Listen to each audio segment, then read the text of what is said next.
देखिए, दो मैं उदाहरण बता रहा हूँ कि माननीय सुप्रीम कोर्ट ने कोरोना काल में एक आदेश पारित किया था और उसमें ये कहा था कि जो भी जेल के अंदर बंदी हैं उनको अगर उनकी आयु 65 वर्ष से ज़्यादा है तो उनके लिए गंभीर खतरे की बात है और इसलिए उनको पेरोल का लाभ दिया जाना चाहिए। पूरे देश में इसका पालन हुआ, पर बापूजी के केस में क्यों नहीं पालन हुआ? बापूजी की उम्र उस टाइम लगभग 85 वर्ष थी, पर 65 वर्ष की आयु से ऊपर वालों को था, बापूजी को उसका लाभ नहीं मिला। उसका दुष्परिणाम ये हुआ कि बापूजी को कोरोना की जो सबसे गंभीर अवस्था है, सीवियर कोविड है, उससे वो ग्रसित हुए और बीच में ऑक्सीजन लगाना पड़ा और थेरेपी के दौरान फिर जब ब्लड लॉस हुआ तो फिर ब्लड भी चढ़ाना पड़ा। 3.7 ग्राम हीमोग्लोबिन हो गया था। तो इस तरह से एक बार तब नज़रअंदाजी हुई, हम सब साधकों ने तब झेल लिया। लेकिन अब वर्तमान में ऐसी स्थिति है कि ऐसी बीमारी हो गई है जो अभी ठीक नहीं हो रही है। आप सब जानते हैं कि दिल के अंदर 3 मुख्य नसें होती है, उनमें से 2 मुख्य नसों में ब्लॉकेज है और उसमें से भी जो एलईडी नस होती है जो दिल के 60% हिस्से को ब्लड सप्लाई करती है, उस एलईडी में प्रॉक्सिमल एलईडी में 90% ब्लॉक है। मतलब इसमें अगर एक टीमी स्कोर होता है हमारी मेडिकल भाषा में, तो टीमी स्कोर में भविष्य में हमें कोई मेजर एडवर्स कार्डियक इवेंट होने का जो खतरा है वो 41% है। इसका मतलब 2 में से 1 आदमी जिसको अगर इतनी ज़्यादा गंभीर बीमारी है तो उसको कोई भविष्य में गंभीर हार्ट की समस्या हो सकती है। उसके बाद में भी हमारे को क्यों इलाज नहीं मिल रहा है? जब एम्स जोधपुर अपने मेडिकल बोर्ड की जो रिपोर्ट है उसमें लिखता है कि हमारे पास में एंट्रोस्कोपी की सुविधा नहीं है और ऐसे मरीज को हैंडल करने की सुविधा नहीं है, इसलिए एम्स दिल्ली भेज रहे हैं। ठीक है, अब जब वो एम्स जोधपुर का जो डॉक्टर्स का एक पूरा मेडिकल बोर्ड है headed by their own superintendent, जो उनके हेड है वो जाके मिले बापूजी को, उन्होंने सब बातें बताई।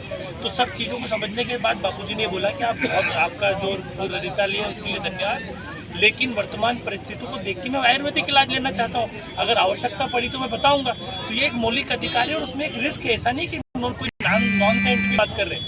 एक बात ये कि अगर हम हार्ट में और खून ला करने है तो उससे जीआई ब्लीडिंग हो रही है। कई बार वार्ता के जरिए राष्ट्रीय प्रवक्ता आज हम सब साधकों ने एक शांति रैली करी और इस रैली का मकसद ये है कि हमारे बापू खुद नहीं मांग रहे हैं अपने लिए इलाज, लेकिन हमें पता है बापू जी को आयुर्वेदा इलाज बापू एलोपैथ इलाज बापू माफी नहीं। बापू 22 दिन जोधपुर एम्स में एडमिट रहे क्योंकि हार्ट अटैक आया था 2 बार। और हार्ट अटैक इसलिए होता है, डॉक्टर जब परसेंटेज देखी जाए तो मोर देन 90% डॉक्टर 3 आर्टरी जिसकी ब्लॉकेज वो हार्ट अटैक बापूजी जब जेल गए थे तो बापूजी को सिर्फ एक बीमारी थी और वो बीमारी लोगों को नहीं पता होती, ट्राइजेमियल निमोनिया। ये करोड़ों में कोई एक व्यक्ति को ये डिसीज़ होता है और इस डिसीज़ का कोई इलाज नहीं है। बापूजी ने अपने आप को स्वस्थ रखने के लिए अरोमा थेरेपी का सहारा लिया। वो बापू की अपनी जानकारी थी, बापू अरोमा थेरेपी के जरिए बापू अपने आप को स्वस्थ रखते थे। लेकिन जब बापूजी जेल गए तो जेल में कैपेसिटी 800 कैदियों की है, लेकिन 1450 कैदी जेल में लगे। उन कैदियों के बीच में बापूजी को कोरोना भी और भी बहुत सारे फिजिकल प्रॉब्लम्स थी, 7 बीमारियाँ हुई जिनका हमने रखा हुआ है। के अलावा अल्सर, स्मॉल इंटेस्टाइन, ब्लड का लीकेज, लगातार रक्त का स्राव, हीमोग्लोबिन का लेवल गिराता गया, कई बार 3.5 प्रोस्टेट ग्लैंड की बापू को थैलेसीमिया में बापू को प्रॉब्लम है। बापू को इतनी सारी प्रॉब्लम हुई तो ये सब सारी को यही प्रार्थना की जो बापू जी को जो इलाज माफिक है वही इलाज बापू जी को दे दिया जाए। उसके लिए कोर्ट कचहरी के मुचक्कर काट रहे हैं, हमें कहीं से सहारा नहीं है। अब वो संवैधानिक अधिकार मांगने के लिए हम सब साथ शांति सड़कों पर उतरे। आज 10 मार्च है और आज 6 जगह सूरत में, लखनऊ में, रायपुर में, भोपाल में और दिल्ली में जनशो ने हमारे बहुत सारी जगहों पर एक संवैधानिक अधिकार मौलिक अधिकार। कॉन्स्टिट्यूशन में आर्टिकल 21 में ये कहा गया है कि हर सिटीजन को शांतिपूर्वक, सम्मानपूर्वक, स्वस्थ जिंदगी जीने का अधिकार है। वो अधिकार बापू जी को क्यों नहीं मिला? यही मांग लेकर हम सड़कों पर उतरे।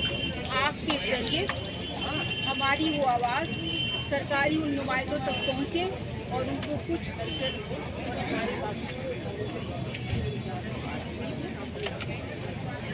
की बात आपसे जो सवाल है आपको नहीं लग रहा कोई षड्यंत्र बापूजी के संग, क्योंकि 11 साल से एक बार भी जमानत नहीं थी, लेकिन राम रहीम को हम देखते हैं कि सजा के बाद भी हर दूसरे महीने पैरोल मिल जाता पॉलिटिकल कारणों से। देखिए, अकेला एक ही नाम आप मत लीजिए।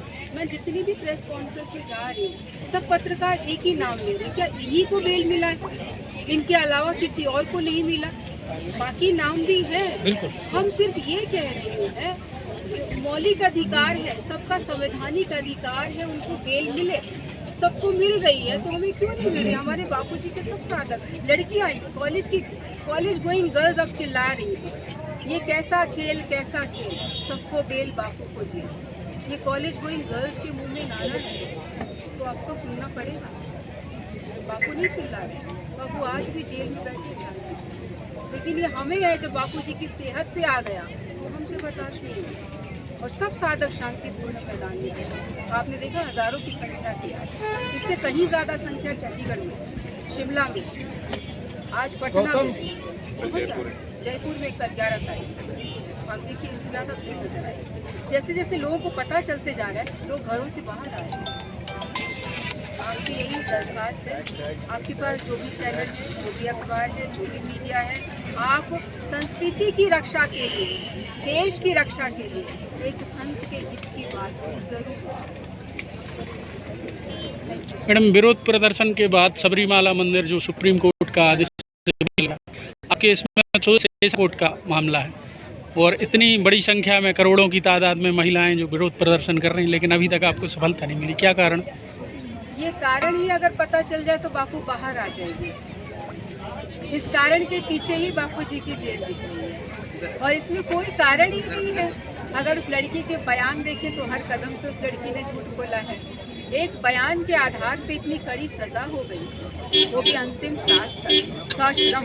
माननीय सुप्रीम कोर्ट ने कहा है कि 67 साल से ऊपर की उम्र को सश्रम सजा नहीं देनी चाहिए, लेकिन दी गई। हर जगह न्याय तोड़ा गया।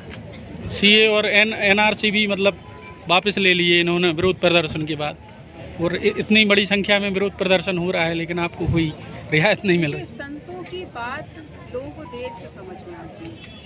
कहते हैं कि झूठ तब तक जीतता है जब तक सच का साथ देने वाला नहीं होता। आप सब लोगों ने सच का साथ नहीं दिया।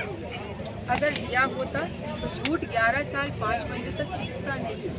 मेरी अब आपसे दरखास्त है हाथ जोड़कर कि अब बहुत हो गया। देश के हित, संस्कृति के हित, मानवता के हित में आगे आइए, एक संत का साथ दीजिए। वो संत आपके लिए धरती पर आए,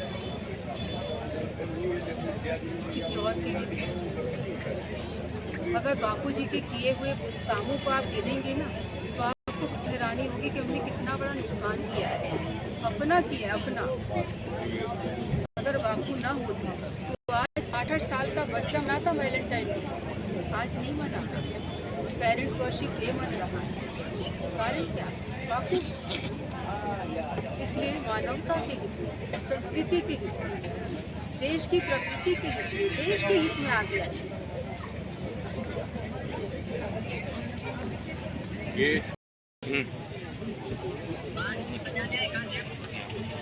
यहाँ पंडाल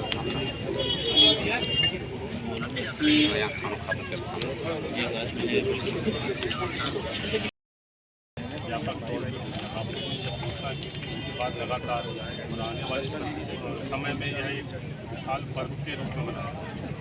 माधव पूजन दिवस हो गया, 25 दिसंबर को तुलसी पूजन हो गया। इस प्रकार हमारी सनातन संस्कृति की रक्षा के लिए बापू जी ने पहले से ही पूरे देश में एक मुहिम चला रखी।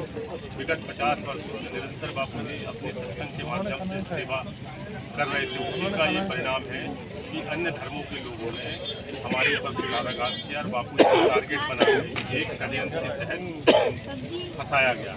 यह तो बिल्कुल सिद्ध रूप मीडिया चौथा स्तंभ कहलाता है। मेरा आप सबसे निवेदन है, करबद्ध निवेदन है कि आप इस आवाज़ को तो उठाएं।